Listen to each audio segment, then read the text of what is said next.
Olá, boa tarde. Que alegria estar com você nesta tarde, direto aqui de Curitiba, cidade sede da TV Evangelizar, para todo o Brasil, via satélite, canal digital aberto e também pelo YouTube TV Evangelizar Oficial. Hoje nós vamos te ajudar com o seu estresse. Nós vamos entender as causas, como que a gente pode lidar melhor com situações de pressão. Então, quem vai falar com a gente sobre esse assunto é a psicóloga Denise Heller, que já está aqui nos estúdios com a gente. Também vamos dar dicas para você com relação a animais de estimação e tirar dúvidas, principalmente, naqueles casos em que ocorrem erros que você talvez nem saiba. Quem vai trazer esse assunto é a doutora Nicole Querobim Costa, já também aqui no estúdio com a gente. E para te inspirar um pouco nesta tarde, sabe o que eu vou trazer para você aqui?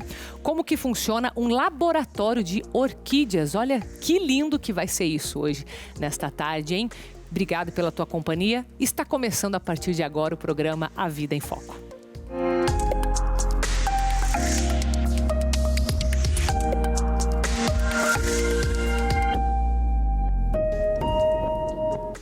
Eu começo falando sobre estresse, algo que muitas pessoas vivem, realidade, né? E como lidar com essas situações de estresse, já que muitas são inevitáveis, como lidar para que não faça mal pra gente, né? Acho que o intuito principal é esse. E eu tô aqui com a psicóloga Denise Heller, seja bem-vinda, tudo bem? Muito obrigada pelo convite, é um prazer estar aqui. Eu que agradeço. Denise, a gente vai colocar agora um VTzinho que fala, uma reportagem que mostra a relação do estresse com o nosso corpo. Então vamos assistir junto comigo e a gente conversa nosso bate-papo. Vamos lá, produção? O estresse é um sistema de defesa natural do organismo, mas em excesso pode se tornar um vilão. 70% dos brasileiros já apresentaram sintomas relacionados ao problema. Existe um termo esquisito chamado psiconeuroimunoendocrinologia, Ou seja, esses 4 sistemas estão altamente interligados. Vou botar aqui mais um quinto, que é o intestinal, e mais um sexto ainda, que é o dermatológico. Se eu mexo na questão psicológica, o estresse, a alteração mais comum é elevação do cortisol, que é normal e é necessária quando a gente está estressado. Quando vira um estresse crônico, a gente faz essa elevação, mas não volta ao normal como era o esperado. E sabe qual a parte do corpo que mais sofre com o estresse? A nossa pele. Um estudo mostrou que a liberação crônica do hormônio cortisol está associada a vários problemas dermatológicos. A pele talvez seja que tenha a relação mais íntima, porque a origem embrionária do sistema nervoso é a mesma da pele. Tanto que tem doenças genéticas que têm manifestações juntas com muita frequência, Alguma coisa na pele e alguma coisa neurológica. Eu recebo muito no meu consultório pacientes que nesse período de estresse, nesses 2 praticamente últimos anos que a gente está passando pela pandemia, e tudo mais, pacientes que desenvolveram urticária relacionada ao estresse, pacientes que ou tinham ou desenvolveram uma dermatite, que seriam áreas específicas do corpo, principalmente dobras, com tendência à descamação, à coceira, e se o paciente não trata, isso vai desenvolvendo lesões mais específicas, piores até. O estresse também pode piorar outras doenças de pele. O estresse pode piorar algumas lesões, como psoríase, que seriam placas descamativas na pele, mas ele não causa essa doença, ele pode piorar ela. Ele pode piorar também lesões como vitiligo, que são aquelas manchas brancas que alguns pacientes desenvolvem no corpo. E ele também pode piorar uma doença que é bem comum, que ela é genética, que é a dermatite seborreica, que ela acontece no cabelo, atrás da orelha, dentro da orelha, na lateral do nariz, que são descamações causadas pelo estresse e pelo aumento da temperatura da água também. As doenças de pele causadas pelo estresse têm tratamento, mas os especialistas salientam que é preciso mudar os hábitos de vida. A gente tem que começar a olhar a nossa rotina. Não adianta o paciente achar que a vida estressante dele é algo normal, é algo que o corpo tem que se acostumar, porque o corpo não vai se acostumar. Isso daí é o corpo dizendo, está demais. O próximo passo são doenças mais graves. Bom, acho que tá claro, Denise, que o estresse é algo que faz mal para a nossa saúde física, Isso é o que a gente está vendo. Imagina o que a gente não está vendo, que é o psicológico, que é o que está por trás, E o que a gente pode fazer para lidar com esse estresse? Porque é algo, acredito, que inevitável em algumas situações, Eu acho que a gente tem que pensar assim, o estresse é uma coisa que com a vida moderna aumentou muito, certo? Quando você está estressada, você libera cortisol, como falou no vídeo, tá? A liberação moderada do cortisol é inclusive necessária, tá? Porque ela aumenta o fluxo sanguíneo para o cérebro e te dá condição de correr e fugir, certo? Sim. É filogeneticamente determinado. Tá. Agora, se você fica estressado o tempo todo, isso vai rebater em alguma coisa, tá? Eles falaram das doenças de pele, realmente a pele da gente é o primeiro ponto. Mas agora, com a pandemia, tá? Porque bem ou mal, nós estamos praticamente há 2 anos isolados de todos os nossos entes queridos, proibidos de sair, não é verdade? E isso é muito estressante para muita gente, tá? E esse estresse, ele tá fazendo com que as pessoas desenvolvam aumento de peso. Certo? Então também tem essa consequência. E o aumento de peso, eu estava olhando, pesquisando, enfim, a minha especialidade no consultório é transtorno alimentar e obesidade, então eu sempre estou estudando isso. Pesquisadores noruegueses, agora em 2021, terminaram um estudo e concluíram que o excesso de cortisol faz com que exista um desequilíbrio endócrino muito grande, tá? Então, a leitura da insulina é mal feita e a pessoa que está com muito cortisol no corpo começa a ter aumento de apetite por doces e gorduras, certo? E aí ela começa a engordar, porque está estressada. Consequência de comer mais mesmo. De comer mais mesmo. E veja, essas pessoas que estão de home office, muitas delas ficaram muito estressadas porque não podiam se arrumar para ir trabalhar, né? Também. Muitas delas ficaram estressadas porque estavam em casa, começaram a beliscar. E assim engordaram. Comendo e trabalhando. Eu recebi muitos clientes desde o começo da pandemia com excesso de peso, inclusive crianças, certo? Olha só. Então eu acho que o que a gente pode fazer para melhorar o estresse, que eu recomendo para todos os meus amigos, pacientes e conhecidos, é praticar atividade física. Gente, atividade física aeróbica é um grande remédio. Olha só. Esses dias eu li uma entrevista do Bill Gates falando que a atividade física era o máximo. Eu falei, bom, então até o Bill Gates acha isso?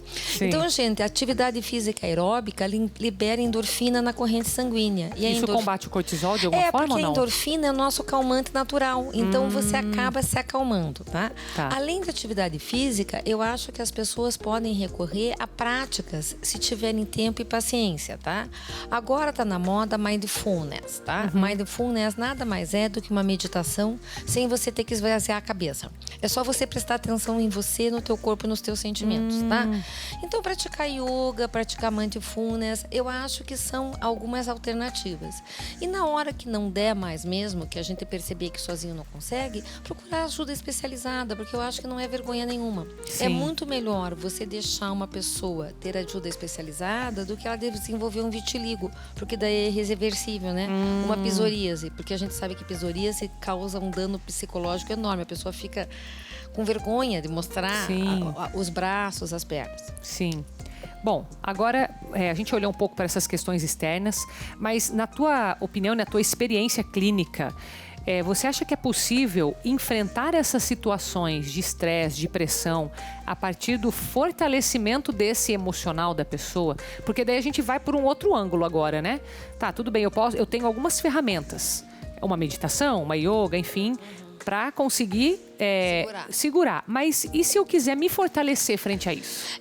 Eu acho que fortalecer o emocional nunca é demais, certo? Eu não estou dizendo que todas as pessoas precisem fazer psicoterapia. Mas a partir do momento que você percebe que você está fragilizado ou um ente querido está fragilizado, eu acho que é necessário. Porque nós, psicólogos, temos técnicas e procedimentos cientificamente comprovados. Então, isso que vai fortalecer o emocional. Isso que vai fortalecer o emocional, exatamente. Só para te dar um dado, em abril do ano passado, eu recebi um garotinho de 8 anos. Abril, minto. Tô mentindo, a pandemia começou em março. Em agosto do ano passado, um garotinho de 8 anos que de março até agosto tinha ganho 8 quilos. Nossa. Os pais estavam desesperados. Mais de 1 quilo por mês. O menino comia que nem louco, mas acontece que ele praticava atividade física diariamente. no colégio e fora do colégio. Ele fazia. Aí fechou tudo. Aí ele teve que fazer aula online com 8 anos. Aí ele começou a comer que nem um doido, lógico. Só que antes ele gastava essa energia. Exatamente. Eu trabalhei com ele de agosto a dezembro. Em dezembro ele já estava ótimo, já tinha emagrecido, já tinha aprendido a se controlar. E trabalhou o emocional dele. O emocional dele, orientação de pai e mãe. E é isso, gente, sabe? Eu acho que a gente tem que ter humildade para ver quando precisa de ajuda. Não estou dizendo que todo mundo precise. Sim, sim. Denise, e como que a gente pode perceber alguns sinais de que é preciso buscar uma ajuda, de que o estresse ele está extremo? Porque, como você falou, o estresse ele é necessário. Ele é necessário, né? Pelo cortisol.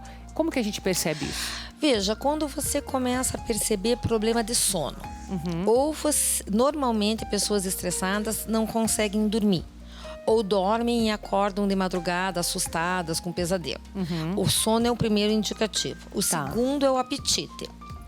Ou você está super inapetente, está emagrecendo, ou você está engordando. Cada um reage de um jeito. Normalmente as pessoas mais magras emagrecem, as pessoas mais gordinhas engordam. Isso é ruim, mas entendi, mas geralmente verdade. Tá?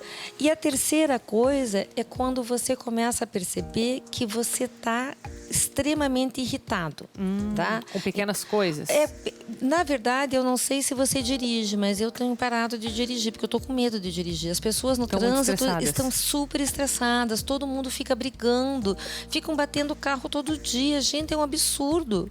Um absurdo, porque as pessoas estão muito bravas. Então, por exemplo, isso é um indício. Isso é um indício que as coisas não estão bem. Não tem tanto motivo assim para se estressar no trânsito. Exatamente, é que você tá no trânsito, você pega um engarrafamento, beleza, você pegou um engarrafamento, vai fazer o quê? Agora não tem asa, né, para sair voando. Exatamente. Agora, o outro fechou você porque se distraiu, você vai sair do carro a querer bater nele? Tá? Eu acho que você... Então tá um pouco descompensado essa reação. Eu não sei se você tem acompanhado, mas deve acompanhar, até porque você é da mídia, as pessoas que estão apanhando em público porque elas espirraram ou tossindo. Isso, você quer uma prova maior do que isso? Não é um absurdo? Não teve uma morte, né? num supermercado no passado porque a moça pediu pro cara botar a máscara, ele não quis pôr, o vigia foi lá e não acabou matando a moça? Quer dizer, isso tudo é o quê? É estresse, gente. A gente tem que se cuidar. Tem que se cuidar e tem que prestar atenção. Denise, agradeço a sua presença aqui hoje, muito boa a nossa conversa. Vou deixar os seus contatos aparecendo aí para você poder seguir a Denise e acompanhar mais. Muito obrigado pela tua presença aqui hoje. Obrigado você pelo convite. Eu que agradeço. Para você também. Agora, como que anda a organização da sua casa? Sabe que isso também acaba deixando a pessoa ou mais estressada ou menos estressada, né? Acompanhe nessa reportagem. Dê uma olhada ao seu redor. A casa está organizada? Se a resposta for não, é melhor repensar. De acordo com esse psicólogo, é prejudicial viver em ambientes desorganizados. Então hoje a gente preza muito pelo tempo, né? E a casa desorganizada, o ambiente desorganizado atrapalha, né, no nosso manejo, no nosso estar no mundo, dificultando que a gente encontre aquilo que a gente precisa. Então isso acaba nos atrasando, né? E consequentemente a gente tem menos tempo para prazer, para atividade física, né, para estar com as pessoas, estar com a nossa família. E não é tão difícil quanto parece. Essa especialista mostra como organizar a cozinha, um dos ambientes mais problemáticos da casa. A ideia aqui é a seguinte: você chega em casa com alimento, você abre esse alimento e coloca direto no pote. Evite comprar aquele só de rosca em cima, muitas vezes é muito mais em conta, mas não deixa o alimento fresco, você perde muito rápido. Aqui você pode fazer uma identificação com uma etiqueta que você acha bem fácil, e no fundo tem outra etiqueta com a data de validade. A dica aqui das cestas que eu dou para vocês é de cestas quadradas, você consegue aproveitar mais espaços. Louças organizadas também facilitam o dia a dia. Outra dica importante: deixe tudo sempre à vista para evitar o desperdício. Aqui em casa, eu sempre quis ter uma gaveta mais funda, mas ela precisa ser útil e prática. Vou mostrar para vocês.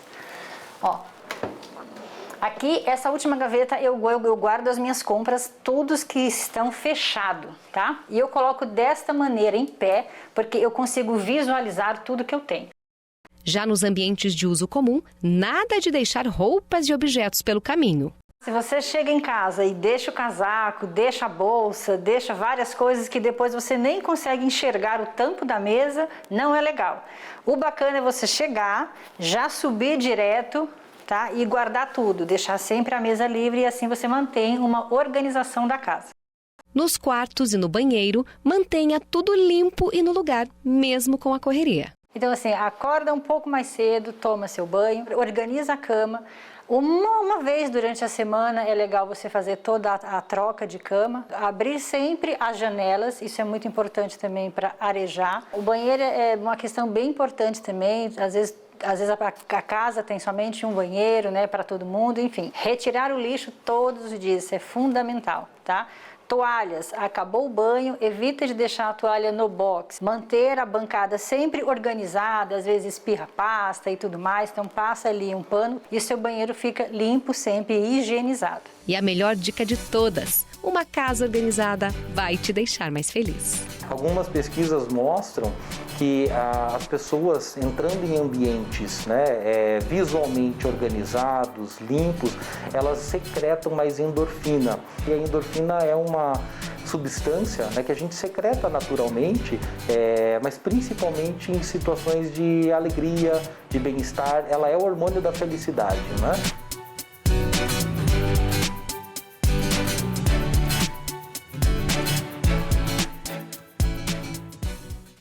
Vamos para o nosso intervalo, é bem rapidinho. Na volta a gente vai falar sobre dúvidas de como tratar bem os nossos pets, erros que a gente às vezes está cometendo e nem sabe.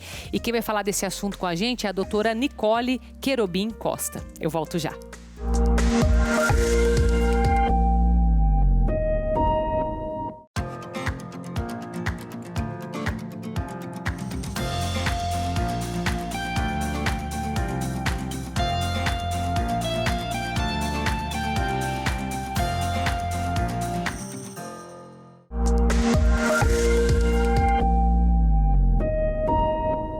Estamos de volta com o programa A Vida em Foco de hoje para falar agora dicas especiais para você que tem pet, porque tem muitas coisas que a gente faz e que pode estar fazendo mais mal do que bem para esses animaizinhos, né? Então, a gente está com uma especialista aqui no assunto, a doutora Nicole Querobim Costa já está aqui com a gente, vai tirar todas as suas dúvidas. Seja muito bem-vinda, viu, doutora Nicole? Tudo bem?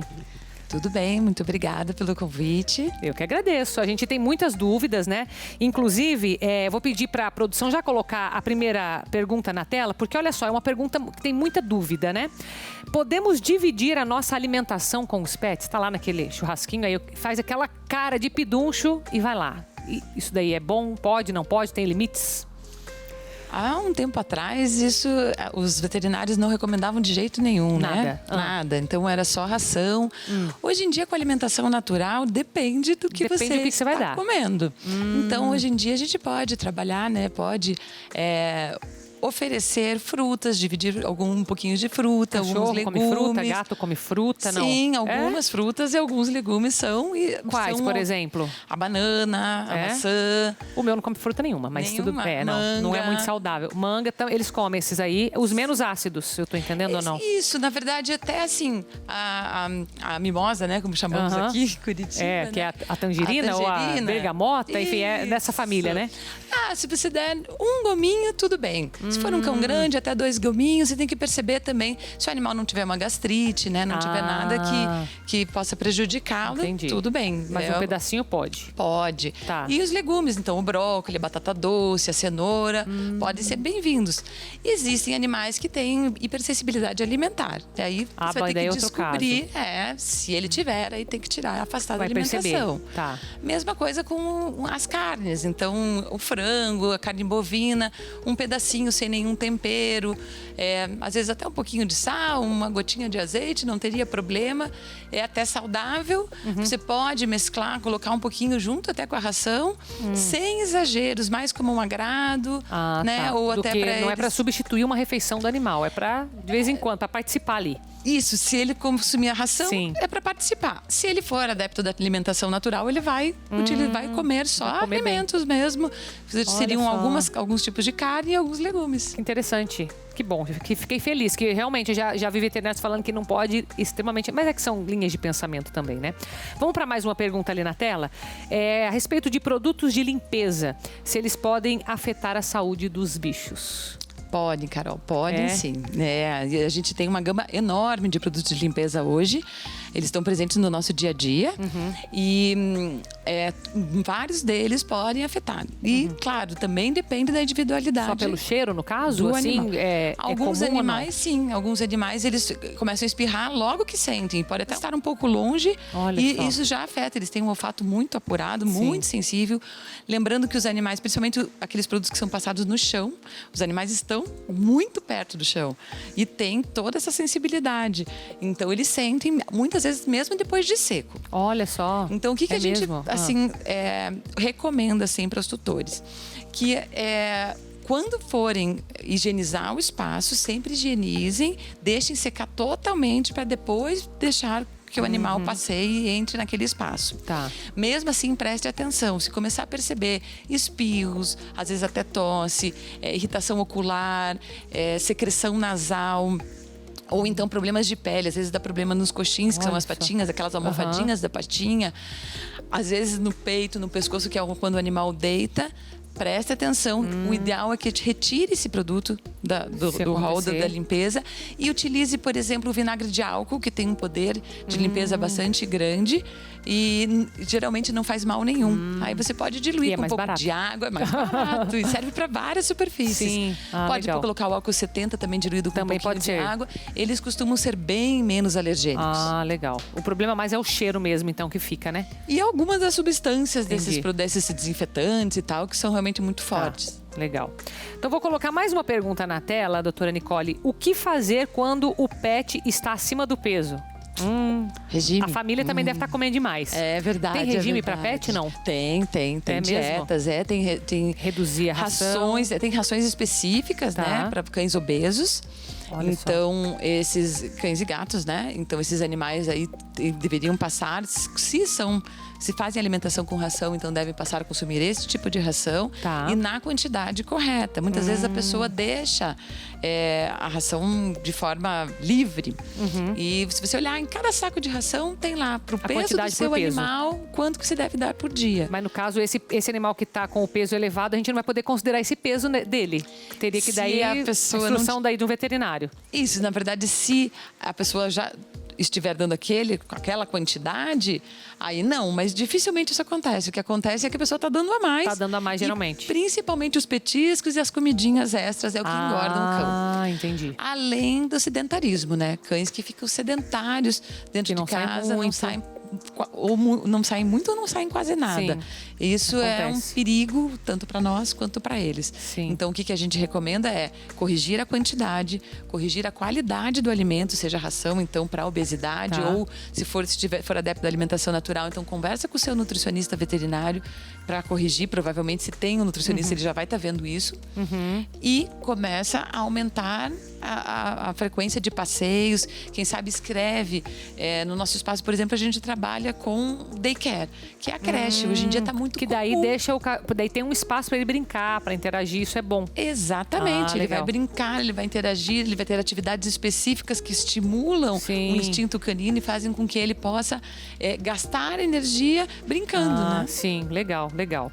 Doutora Nicole, mais uma pergunta aí na tela. Pote de ração deve estar sempre cheio? Bom, já concluo que não, por essa resposta anterior, né? Normalmente não. Tem cães que se adaptam muito bem a ter aquela alimentação ali. E não ficar comendo toda hora. Exatamente. Também depende do bicho, peso, dentro do peso normal e também de saúde e tal. De qualquer forma, a ração ela acaba sofrendo uma oxidação de estar ali. Não fica tão boa, tão crocante. Exatamente. E pode vir bicho a própria ação do ar, e o animal geralmente toma água e vai pro pote da ração e aquilo vai molhando. Então você pode ter uma deterioração desse alimento. Entendi. Se for uma alimentação natural, pior ainda, né? Então um alimento... Veja, você faz ali um alimento, uma tilápia com uma batata doce, uma batatinha, uma cenoura, vai deixar ali o dia inteiro no prato? Não dá, né? Não tem como. Então, o ideal seria você fracionar e dar aí... Pra na hora que ele vai comer, esse é o ideal. Exatamente. Para cães filhotes, a gente começa com 4 vezes ao dia. Quando eles passam dos 6 meses, passa para 3 vezes ao dia. E depois de 1 ano e 2 meses, para aqueles cães grandes e gigantes, a gente pode chegar até 2 vezes ao dia. Dependendo. E aí, entre esses intervalos, dá um agradinho ali. Entendi. Um snack natural, de preferência, que é muito mais saudável e próprio para os animais. Né? Entendi. Tá, mais uma pergunta ali na tela. As grávidas podem ter contatos com cães e gatos? Podem sim, podem e devem, claro. Tem aquela doença, né, do gato, como que chama? Toxoplasmose. Toxoplasmose, é por isso eu acho a pergunta. Medo, exatamente. Mas assim, as pessoas têm um pouco de receio por conta disso, dá para entender. Mas todos os animais podem ser testados para ver se são portadores ou não. Animais tiver com medo, que têm o controle, que têm ali um check-up anual, que estão bem de saúde, que estão desverminados, não tem o menor problema de ter contato com as grávidas, muito pelo contrário. Geralmente, principalmente na fase final da gestação, há uma ansiedade dessas mulheres e isso se ameniza muito com os pets. Sim. Então, e os cuidados básicos de higiene têm que ser tomados grávidas ou não grávidas. Sim. Então, um animal, além de estar bem de saúde, estar sendo cuidado, né, com uma forma preventiva, então com todas as vacinas, os vermífugos, tudo em dia, você tem que tomar certos cuidados. O ideal, eu sei que isso algumas pessoas podem achar, não, mas não tem jeito, eu vou dormir. O ideal é que realmente não durma com o cachorro na cama. Você quer pegar no colo, quer abraçar, mas realmente não durma porque, querendo ou não, o bichinho passou pelo chão, tem ali, né, a parte íntima do animal que vai estar em contato com o seu lençol. Se possível evitar, essa parte já é uma grande coisa que você pode fazer. Legal. Para evitar qualquer outro tipo de problema. Legal. Tá, outra dúvida, né? Pode colocar ali na tela. Outra dúvida que as pessoas têm muito frequentemente. Existe alguma planta que faça mal aos animais? Às vezes tem algum chá plantado ali na casa, no quintal, alguma pimenta, não sei. Tem alguma coisa que pode fazer mal para eles? Tem várias plantas tóxicas e muitas são ornamentais, então... Eles não têm essa noção, né? Eles não têm. Tá. Tem animais que não vão mexer pelo próprio cheiro forte, mas tem uns que mexem em tudo e comem tudo e mastigam. E olha, a gente tem casos de cães depois de 10 anos na casa com a planta já estava lá antes dele vir. E resolveu. Num momento de estresse, a gente não sabe por quê. Às vezes é um foguetório, alguma coisa que acontece, a família não estava em casa, o cãozinho comeu e quando eles chegaram já estava bem ruinzinho, que chegou a falecer. Já aconteceu. Não teve jeito, e quais que são essas plantas? As mais comuns, assim? Arruda, por exemplo. Arruda? Arruda não pode, tá? A espada de São Jorge. Olha só. O pau d'água, que é bem comum, é uma planta ornamental. Ela tem componentes ali tóxicos. A lantana. Então, existem várias plantinhas que você não pode ter. Pimenta, essas comigo coisas ninguém não. pode. Também Comigo ninguém pode. Olha, que são bem comuns, né? Essas que você falou. Bem comuns. E até para crianças também. Se crianças comerem, vai fazer mal. Então... Olha só que interessante. Outra dúvida, doutora Nicole. Quais os cuidados com os animais de estimação no verão? Principalmente a hidratação. Né? Então a gente tem que pensar que a água pode estar lá direto, diferente da comida. Isso, a água à vontade, um recipiente sempre limpo. Água trocar mais de uma vez ao dia. Até por causa da dengue, imagino, né? Isso. Tem que estar sempre trocando. Também tem que pensar nisso, né? Às vezes o pessoal deixa ali a água uma semana, não é legal. Sim. Então lava todo dia aquele recipiente, deixa a aguinha fresca.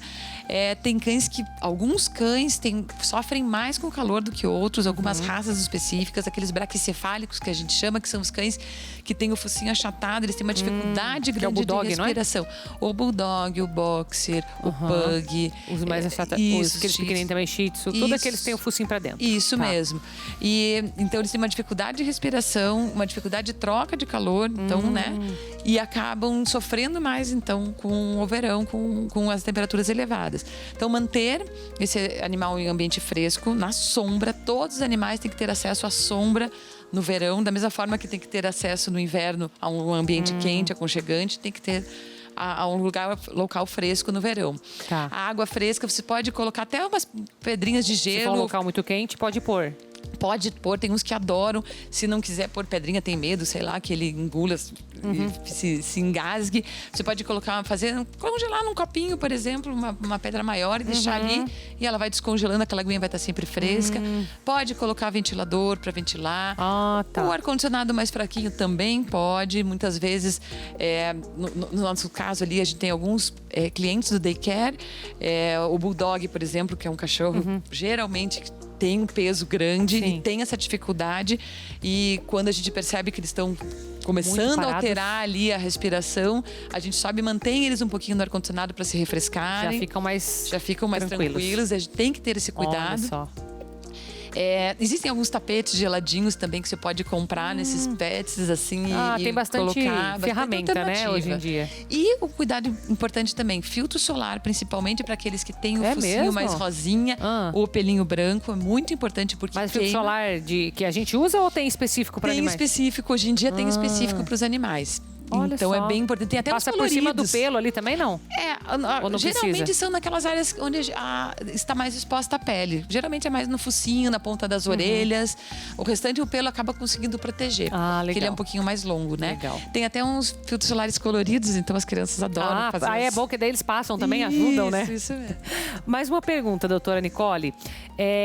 Os dentes dos pets precisam de algum cuidado especial? Precisam. Todos precisam. A gente precisa cuidar. Você pode fazer a escovação. Então, existem enormidade de pastas que podem ser utilizadas. E daí tem dedeira, tem a escovinha dental, que é própria também para os animais.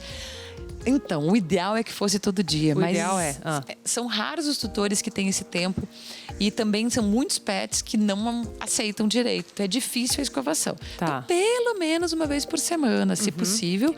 E existem outros produtos que não é só escova dental. Existem petiscos que são para ajudar. Isso que eu ia perguntar. Tem uns petiscos que a orientação até na embalagem é que é para ajudar a remover a sujeira. Isso funciona? Alguns sim. Tem alguns que é mais pela ação física, mas tem alguns que também tem... Não que funcione, vai resolver totalmente. Ele vai ajudar. Né? Ele não substitui. Não substitui. Ele vai ajudar. Seria para complementar. Existem também alguns brinquedos que são como se fossem escovas. E você pode colocar a pasta ali dentro. Então, enquanto ele está brincando de mastigar, aquela pasta também está agindo. Então, ele está se auto-escovando. É bem interessante. E hoje em dia também existem algumas espumas e um gel que é bem interessante que você passa e você não precisa ficar escovando, tá? E ele funciona, tem uma ação bem legal ali naquele acúmulo de tártaro, de placa bacteriana. É bem importante, porque se ele chegar a acumular, ele vai prejudicar a saúde do pet como um todo, podendo até dar problemas cardíacos e tudo mais. Olha só. E aí você vai ter que partir para a parte de remoção de tártaro, que é feita em consultório com o animal anestesiado. Nossa, bem crítico. Melhor então cuidar mais. Se for junto com o banho também já ajuda ou não? Já ajuda. Se tomar banho uma vez por semana, por exemplo, já ajuda. Mas eu sempre digo para os tutores aí complementarem com essas outras. Às vezes você compra esse gelzinho e passa uma vez por semana e mais a do banho uma vez por semana, já está bem cuidado. Tem mais um brinquedo, já isso vai. Legal. Outra pergunta aí na tela, produção. A gente tem aqui, com que frequência preciso levar o pet no veterinário? Todo mês? Eu sou todo suspeita, ano? Cada 6 meses? Você é suspeita, né, doutora Nicole? Olha só, se ele tiver bem de saúde, não precisa levar. Claro, qualquer alteração é interessante levar, porque quanto antes a gente faz o diagnóstico de algum problema, maior é a chance e até menores são os custos. Mas, estando tudo bem, se você mantiver as vacinas em dia, o vermífugo e o anti-ectoparasita, que é o que a gente chama de antipulgas, assim, de forma genérica, mas ele não protege só contra pulgas. Ele protege contra carrapatos, contra piolhos, que é raro, mas contra os mosquitos também, que transmitem uma série de doenças também para os cães. Se você mantiver isso em dia, uma vez por ano, para fazer um check-up, ver se está tudo bem. Então, a gente pede alguns exames, faz um exame físico, faz uma anamnese, um histórico completo com aquele proprietário, porque às vezes é na pergunta que você faz e o proprietário acha que aquilo é normal, mas ali você já identifica que pode haver algum problema. Entendi. E aí, quanto antes a gente faz esse diagnóstico, maiores são as chances. Então, pelo menos uma vez por ano, se tiver tudo certo com tudo o resto, né? Isso mesmo. Mais uma pergunta, é a nossa última. É comum desenvolver câncer em animais?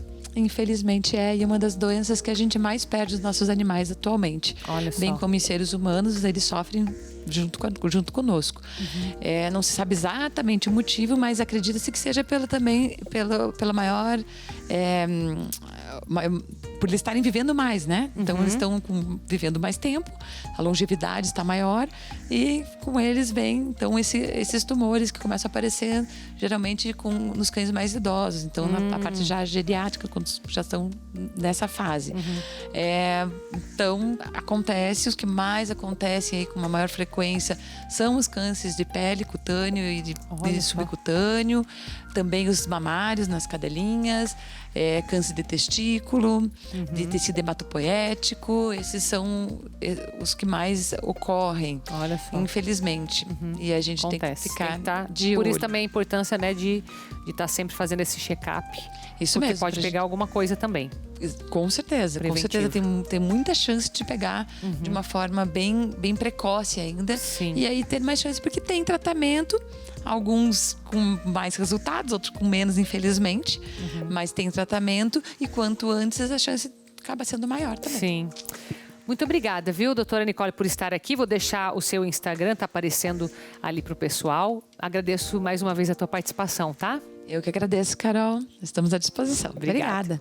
Depois do intervalo, nós vamos trazer muita beleza para você aqui nesse programa, porque nós vamos te mostrar um laboratório que produz orquídeas. Então vai lá, toma sua aguinha e volte comigo.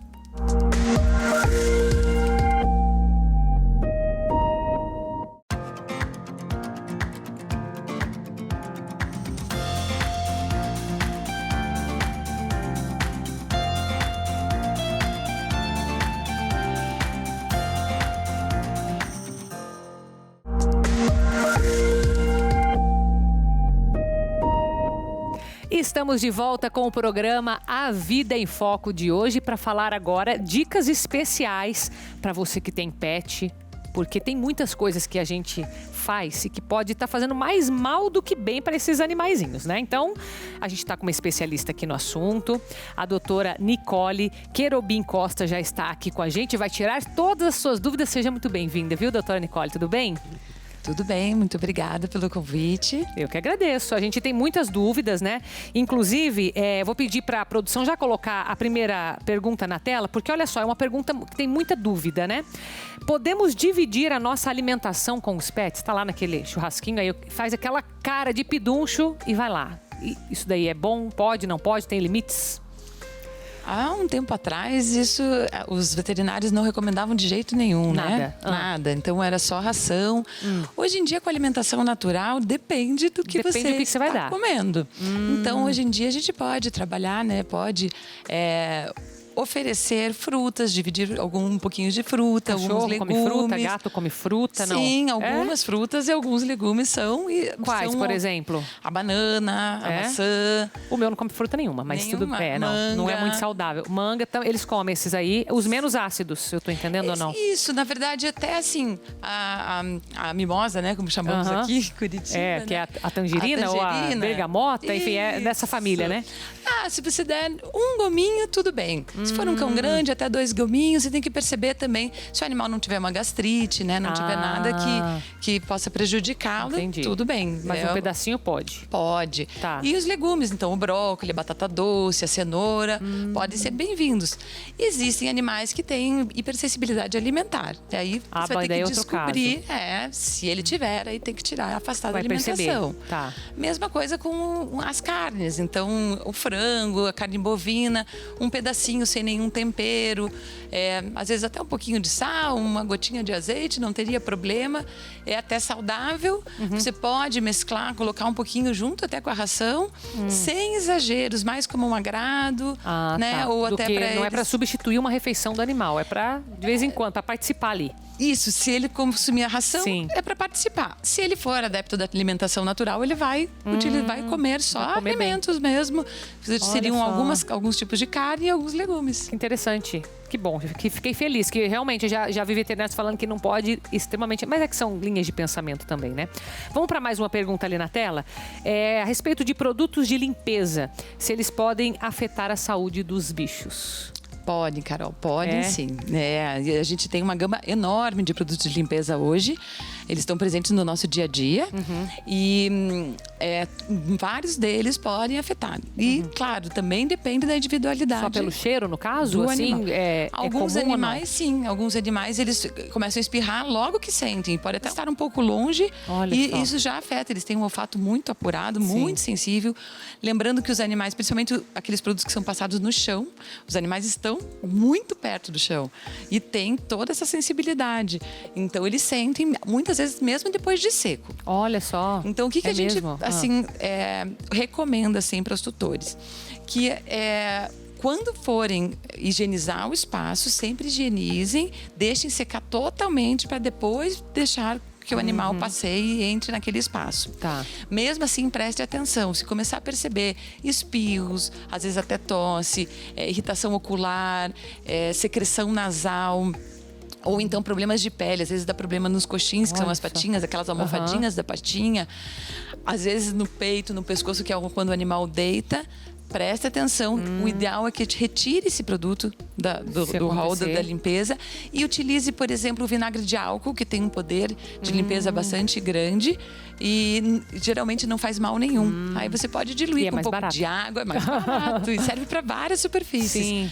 Pode colocar o álcool 70 também diluído com um pouquinho de água. Eles costumam ser bem menos alergênicos. Ah, legal. O problema mais é o cheiro mesmo, então, que fica, né? E algumas das substâncias desses desinfetantes e tal, que são realmente muito fortes. Legal.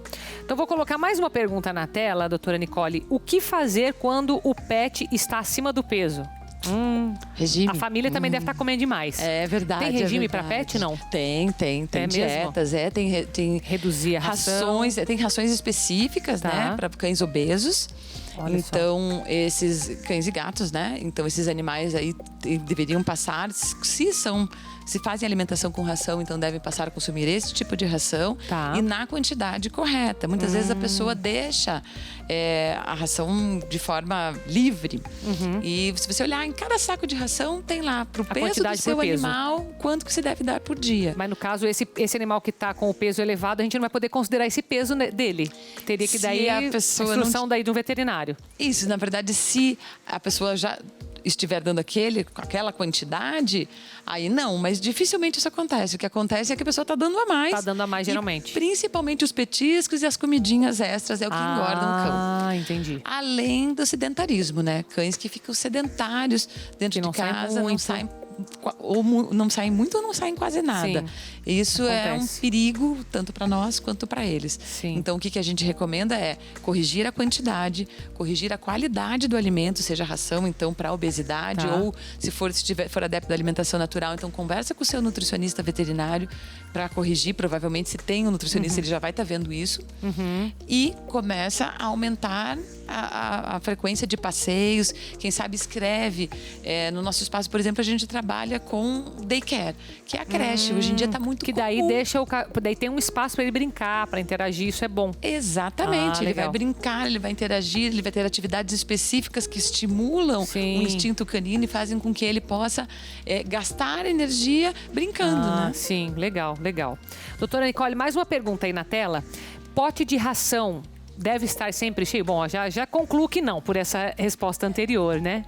Normalmente não. Tem cães que se adaptam muito bem a ter aquela alimentação ali. E não ficar comendo toda hora. Exatamente. Então, também depende do bicho, peso, então. dentro do peso normal e também de saúde e tal. De qualquer forma, a ração ela acaba sofrendo uma oxidação de estar ali. Não fica tão boa, tão crocante. Exatamente. E pode vir bicho a também, própria ação do ar, e o animal geralmente toma água e vai para o pote da ração e aquilo vai molhando.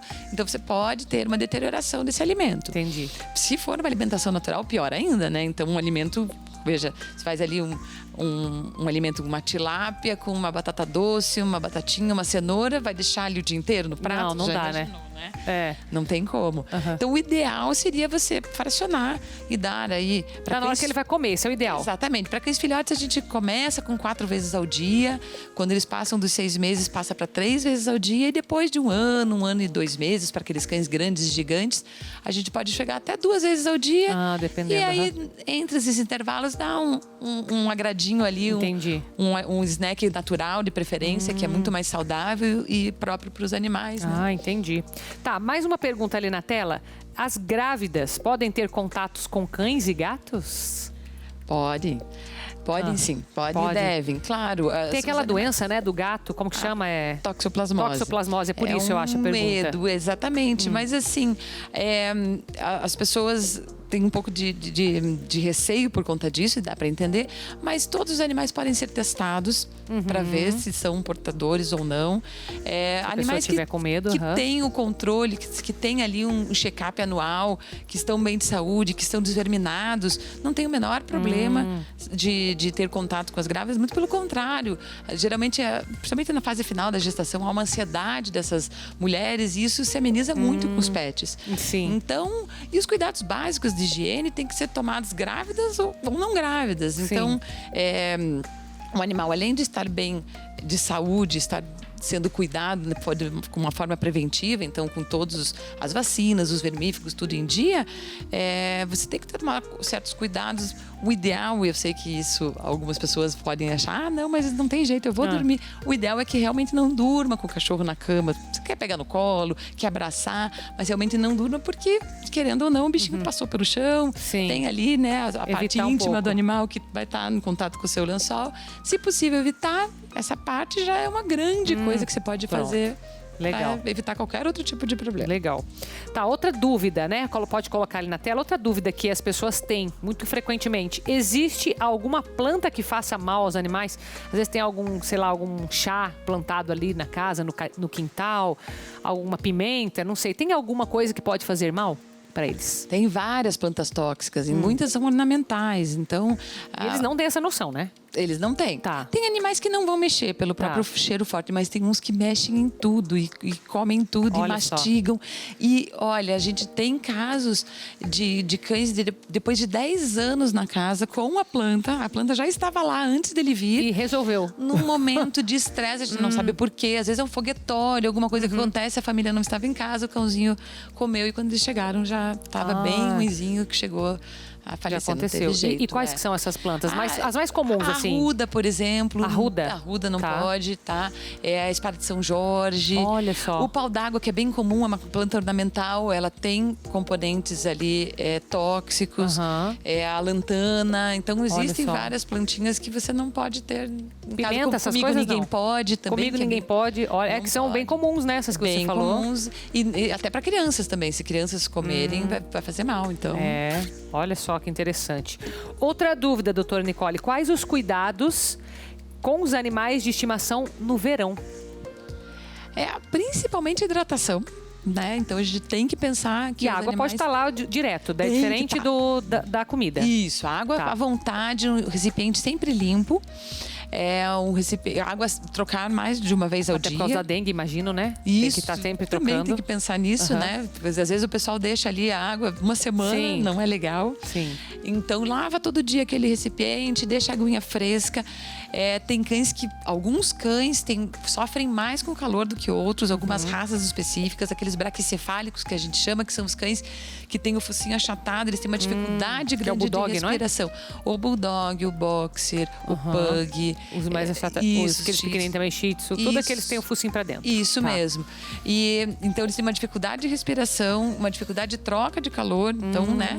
E acabam sofrendo mais, então, com o verão, com as temperaturas elevadas. Então, manter esse animal em ambiente fresco, na sombra. Todos os animais têm que ter acesso à sombra no verão, da mesma forma que tem que ter acesso no inverno a um ambiente quente, aconchegante, tem que ter a um local fresco no verão. Tá. A água fresca, você pode colocar até umas pedrinhas de gelo. Se for um local muito quente, pode pôr. Pode pôr, tem uns que adoram. Se não quiser pôr pedrinha, tem medo, sei lá, que ele engula e se engasgue. Você pode congelar num copinho, por exemplo, uma pedra maior e deixar ali. E ela vai descongelando, aquela aguinha vai estar sempre fresca.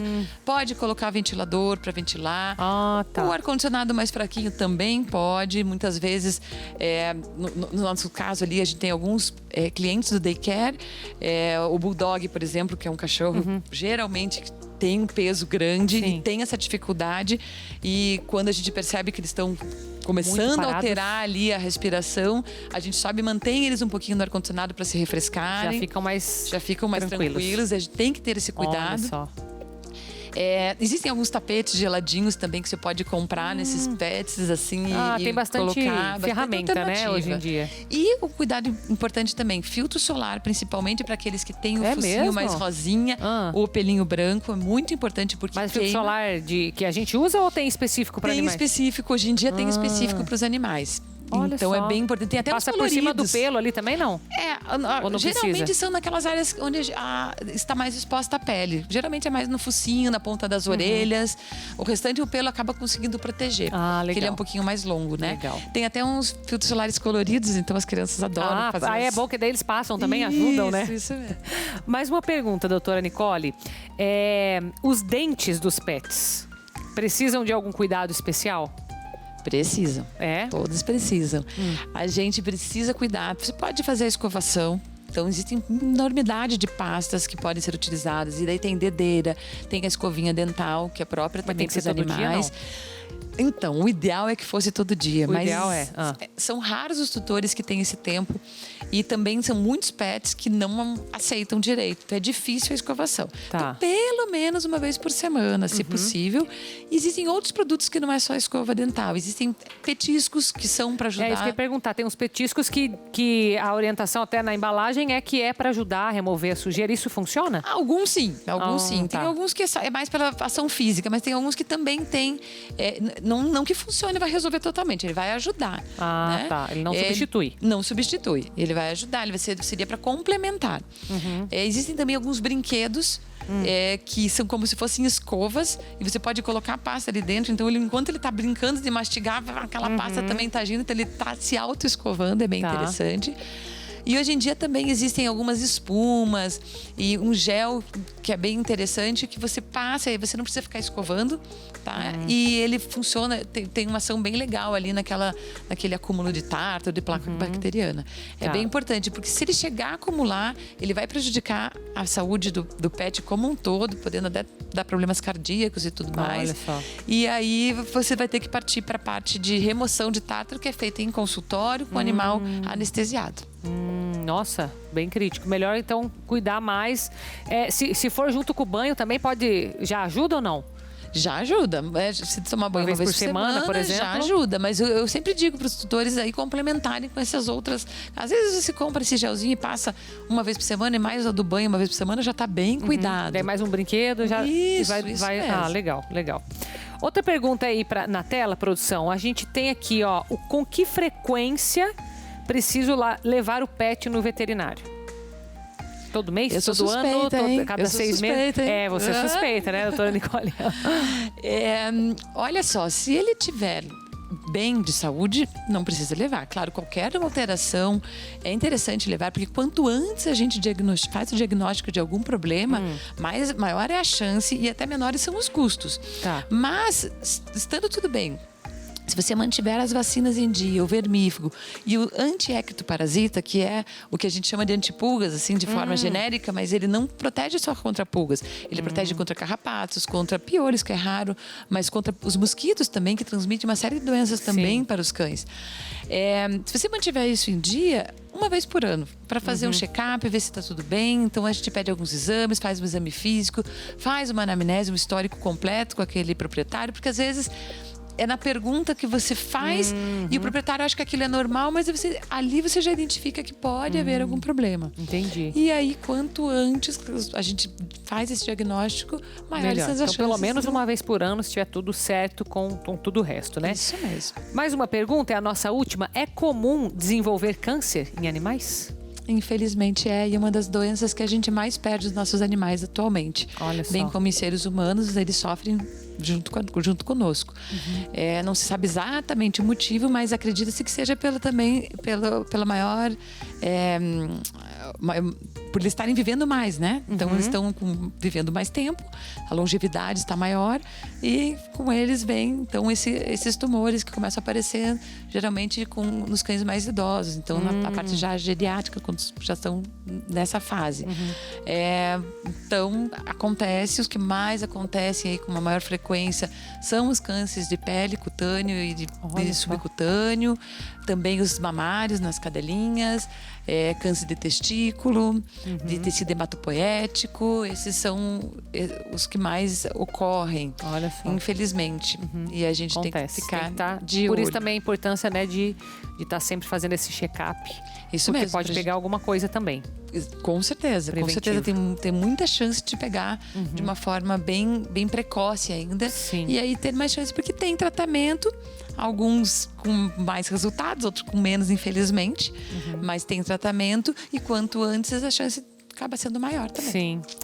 Muito obrigada, viu, doutora Nicole, por estar aqui. Vou deixar o seu Instagram, tá aparecendo ali pro pessoal. Agradeço mais uma vez a tua participação, tá? Eu que agradeço, Carol. Estamos à disposição. Obrigada. Ó, depois do intervalo, nós vamos trazer muita beleza para você aqui nesse programa, porque nós vamos te mostrar um laboratório que produz orquídeas. Então vai lá, toma sua aguinha e volte comigo.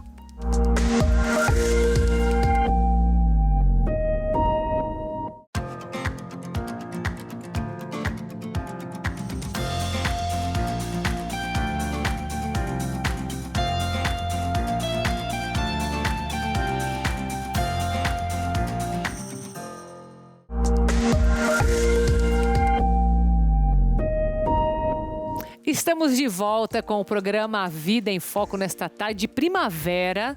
E olha só que primavera lembra flores, né? A gente está nessa estação maravilhosa. E você sabe como funciona a produção de orquídeas, por exemplo? O que a gente vai mostrar para você agora é um laboratório que faz essa produção de orquídeas. Imagina que coisa linda. Então, ó, aproveite esse show de beleza. Acompanhe. Um tipo de flor que rouba a cena pela beleza e delicadeza. Não há dúvidas de que as orquídeas despertam a admiração de todos.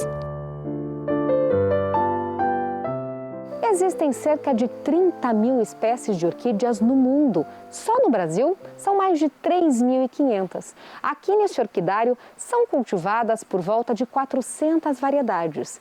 E é aqui que vamos conhecer 2 processos que garantem o melhoramento das flores. Estamos na colônia Figueiredo, em Campo Largo, região metropolitana de Curitiba, local onde fica o orquidário do Rogério. O biólogo cultiva as flores há mais de 20 anos e usa a ciência para melhorar a qualidade das espécies. E o que a gente espera é melhorar a forma de planta, tá? Porque o orquidófilo não vê cor de planta, e sim forma. A forma e um desenvolvimento mais rápido. Em vez de você levar 10 anos... Se levar 8 já é bastante bom.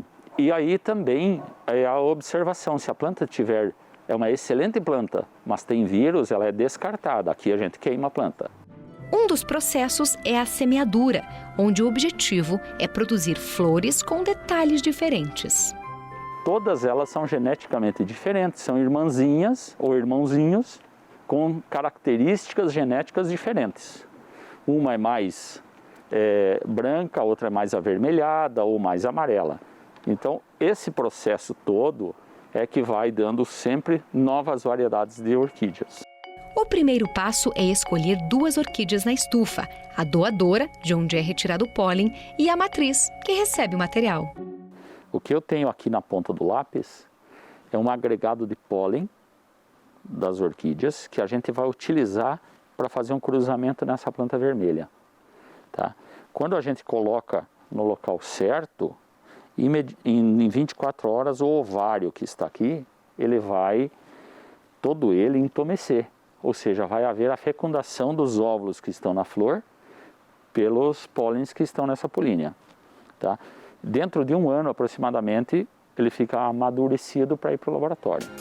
No laboratório, a cápsula gerada após a fecundação é utilizada para iniciar o procedimento. Cada semeadura pode gerar até 50 mil plantas com detalhes diferentes. E as sementes vão ser imediatamente semeadas nos frascos onde existe o meio de cultura para isso. Isso é bastante rápido e simples, tá? Mas demanda algumas técnicas de laboratório, de equipamento. E depois de semeado aqui, em 30 dias a gente já vê o resultado, se nasceu ou não. Depois que a cápsula passa pelo processo de semeadura, vem parar aqui na sala de crescimento, onde fica por até 14 meses. Por ano, saem daqui cerca de 200 mil novas orquídeas. Mas, para que isso seja possível, o local conta com uma estrutura muito especial.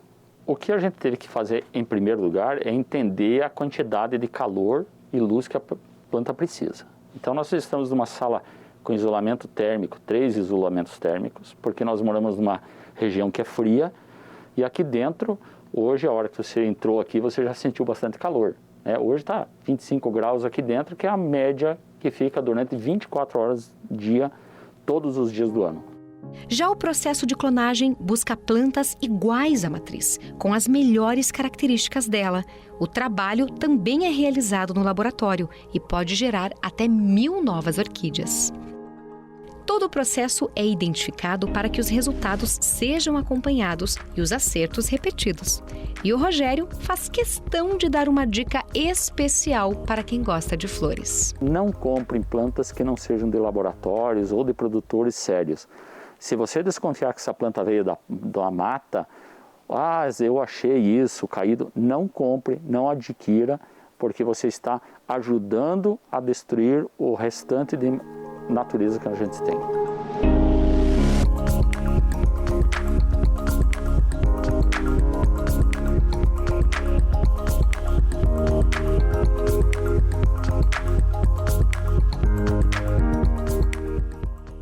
Agora vamos sair um pouco desse laboratório, né? Você viu coisa linda das flores. A gente vai para um campo aberto agora para falar sobre agricultura familiar, que é responsável por mais de 50% da produção de alimentos no Brasil. Acompanhe.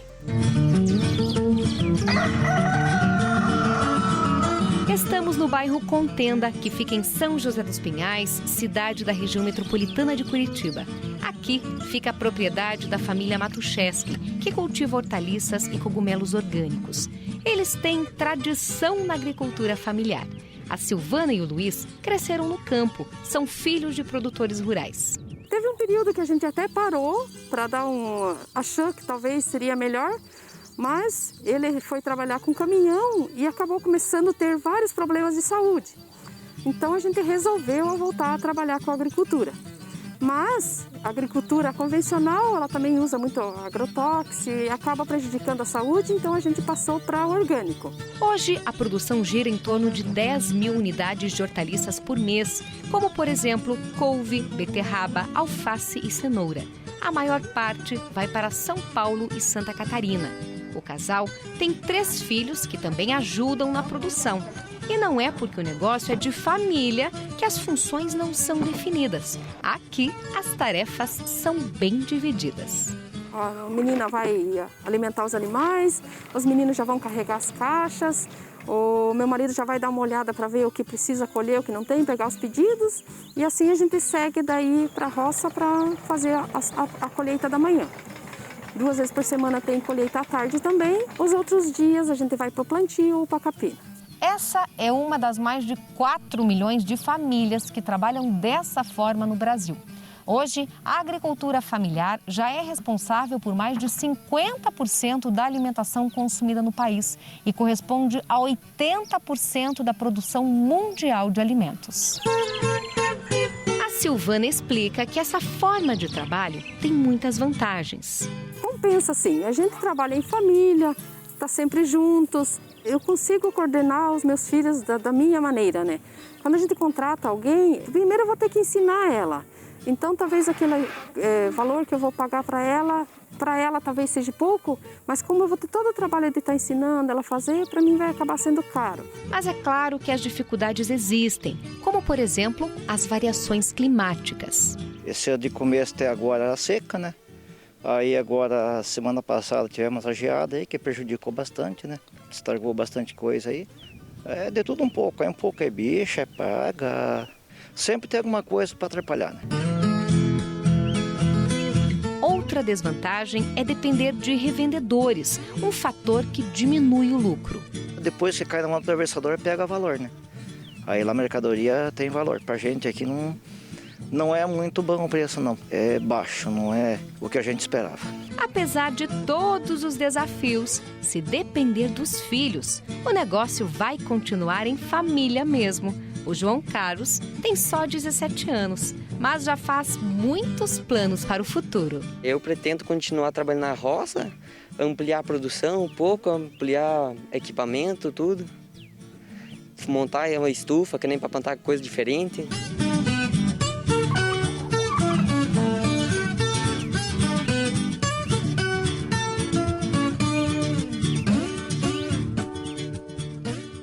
Agora vamos deixar de vez os campos, porque olha só, a gente vive num mundo de tecnologia, né? Todo mundo tem um celular em todas as idades. E só que tem muita gente, principalmente as pessoas mais idosas, que tem dificuldade de mexer no celular, não é? Talvez você tenha alguém perto de você com essa dificuldade. E lá em Maringá tem um grupo de voluntários que ajuda essas pessoas. Criaram um curso até para mexer em celular. Olha que interessante, acompanhe. Dominar as funções dos aparelhos celulares, algo que é fichinha para muita gente, para outras pode parecer um bicho de 7 cabeças. Não sei mexer. Fazer fotos, vídeos, chamadas, usar aplicativos de mensagens ou as redes sociais. São situações comuns e fáceis para mim, para você e para milhares de tantas outras pessoas. Mas nem todo mundo consegue usar um smartphone como esse sem nenhuma dificuldade. É o caso, por exemplo, dessa turminha aqui, que se matriculou em um curso para poder aprender a desfrutar melhor dos benefícios que esses aparelhinhos oferecem. Quero aprender, porque enquanto o filho está em casa ainda, né, ele mexe para nós. Agora, o dia que eles for voltar para o trabalho dele, aí eu não sei nem por onde começar. Os idosos são os que mais têm dificuldades para usar os celulares. Pensando nesse público, o projeto Jovens Também Ensinam, desenvolvido na paróquia São Francisco de Assis, em Maringá, região noroeste do Paraná, está ensinando os princípios básicos do uso de celulares para idosos. A gente tinha o desejo de poder ensinar alguma coisa para aqueles que nos ensinaram, né? O que a gente vai ensinar? E aí veio a questão do celular, que por conta de nós sermos jovens, ter acompanhado um pouco mais a tecnologia, a gente acaba sabendo um pouco mais, e aí por isso que a gente se colocou à disposição esse ano para poder ensinar os idosos que têm dificuldade de utilizar o telefone celular. Os jovens são todos voluntários e se dispuseram a acolher os idosos da comunidade para ensiná-los a vencer as dificuldades com a tecnologia. Um encontro de gerações para trocar experiências. É o momento de aprender a ser uma pessoa melhor com eles. A gente está cuidando de vidas também. E eu acho incrível, a gente está aprendendo muito com eles. É assim, é mágico a gente ver, sabe? A gente faz amizade, a gente conversa com os idosos, é tudo tão gratificante. E ó, a tecnologia ela é boa sim, né? A gente tá falando aí dos celulares, que bom que a gente tem os voluntários ajudando pessoas que têm dificuldade. Só que os videogames, que também são uma tecnologia, são uma preocupação para pais. Até porque em crianças de certa idade pode gerar um tipo de vício. É sobre isso que a gente vai falar nessa matéria. Essa cena tem sido comum em muitos lares desde o início da pandemia. Os jogos eletrônicos se tornaram companheiros das crianças.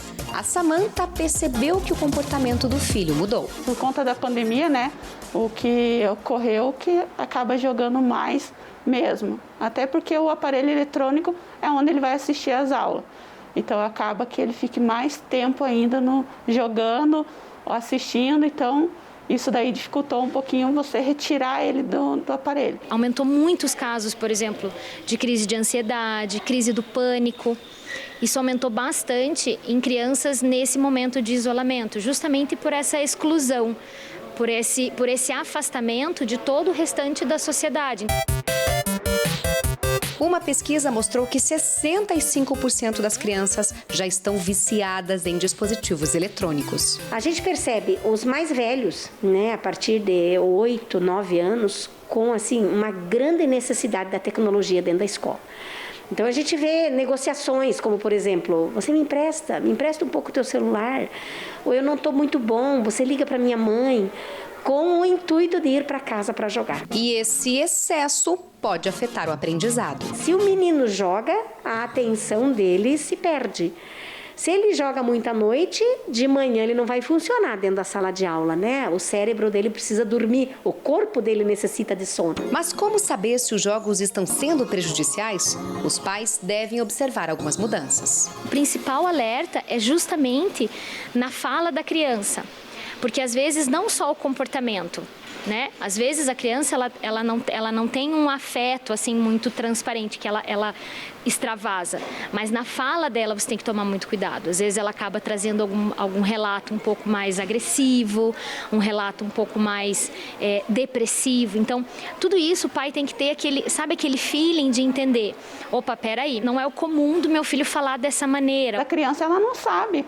Ela não coloca um limite para ela. Então, quem tem que dar o limite é o adulto, né? Então, isso tem que ser monitorado. Olha só, tô lembrando aqui do começo do programa. Se você entrou comigo na hora que entramos aqui, começamos com tudo, a gente falou sobre estresse, né? E sabe que um dos fatores que a gente vê gerando estresse é a tecnologia, e uma das consequências é a queda de cabelo. Então a gente quer mostrar para você agora um pouquinho disso daí, né? Tem tanta gente perdendo o cabelo, às vezes tá estressado e nem sabe. Vamos ver nessa matéria. Perder até 100 fios de cabelo por dia é normal, mas quando essa queda é excessiva, vira motivo de preocupação. Foi o que aconteceu com a Karen. Por causa de um problema emocional, ela teve que procurar o médico. Eu comecei a perceber que meu cabelo caía de bola, assim, sabe? Você ia tomar banho, era uma quantidade enorme, e tanto que teve uma época que eu tinha vontade de chorar, só de pensar em tomar banho e lavar o cabelo, porque ele caía tanto que tava desesperador. Eu perdi mais de metade do meu cabelo, que eu tinha muito cabelo, muito. A queda de cabelo atinge mais de 2 bilhões de pessoas no mundo, sendo que mais de 100 milhões são mulheres. Essa dermatologista explica que existem 2 tipos de queda. A alopécia cicatricial é aquela que o cabelo cai e ele não cresce de novo. Por exemplo, a calvície masculina. A calvície masculina, o homem vai tendo uma perda, a testa vai andando para trás. Por quê? Porque o folículo piloso vai encolhendo, encolhendo, encolhendo até que ele morre e não nasce mais cabelo dali. A queda por estresse é uma alopécia não cicatricial. Então, ela é uma queda onde o folículo piloso, o cabelo vai cair ele da cabeça, mas o folículo piloso não vai sofrer nenhuma alteração depois disso. Então, ele vai voltar a produzir um cabelo de novo.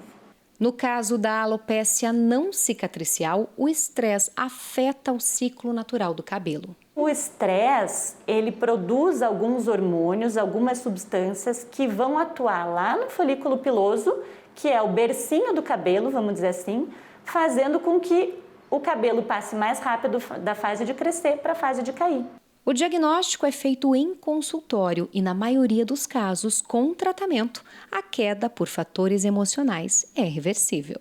A gente pode tratar com alguns combinados de proteínas ou aminoácidos ou até vitaminas que façam com que o cabelo fique mais fortalecido, vamos dizer assim, que estimulem aquele folículo piloso, que é a estrutura que origina o cabelo, a produzir um cabelo mais saudável. Mas é importante sempre falar para o paciente que isso vai acontecer meio que naturalmente ali, né? A gente precisa que essa fase da queda pare para que o organismo mesmo comece a produzir o cabelo de novo. Passei por 2 períodos bem complicados, agora tá começando a melhorar, tô voltando a fazer tratamento de novo. E eu tô percebendo que agora está melhorando, mas tudo por fator emocional. Eu trago para você agora o nosso Evangelizar Ensina de hoje, cujo tema é autismo. Então você vai aprender um pouco mais sobre autismo. Acompanhe. Não faz muito tempo, o autismo era considerado uma condição rara, que atingia 1 em cada 2.000 crianças. Hoje, estudos mostram que 1 em cada 100 crianças pode ser diagnosticada com algum grau desse transtorno. Todos os anos, em 2 de abril, é celebrado o Dia Mundial de Conscientização do Autismo. A data surgiu com a intenção de reduzir a discriminação e o preconceito sobre esse transtorno. O autismo é uma condição que prejudica o desenvolvimento da comunicação e a interação social, podendo causar um atraso ou desvio na aprendizagem em diferentes áreas. Geralmente, ele é diagnosticado nos primeiros 3 anos de vida. Ao contrário do que muita gente pensa, autismo não é doença. É necessário também entender que cada autista é único. O grau de comprometimento pode variar muito de pessoa para pessoa. A Organização Mundial da Saúde estima que há 70 milhões de pessoas com autismo em todo o planeta, sendo 2 milhões somente aqui no Brasil. O maior marco legislativo para o autismo no país foi a Lei Federal criada em 2012, que institui a Política Nacional de Proteção dos Direitos da Pessoa com Transtorno do Espectro Autista. A importância do diagnóstico precoce é fundamental para todos os integrantes da família. Ser autista é ter uma maneira diferente de ver o mundo, que a inclusão seja a regra e nunca exceção. Espero que tenham gostado das curiosidades de hoje. Te encontro num próximo vídeo. Até! Espero que você tenha gostado do nosso programa de hoje. Lembra que fica disponível para você no YouTube, TV Evangelizar Oficial, tanto para que você possa rever algum assunto daqui, quanto para você compartilhar e deixar os seus comentários. E eu encontro você amanhã, 3h30 da tarde, estarei aqui te esperando, tá bom? Fique com Deus. Até amanhã.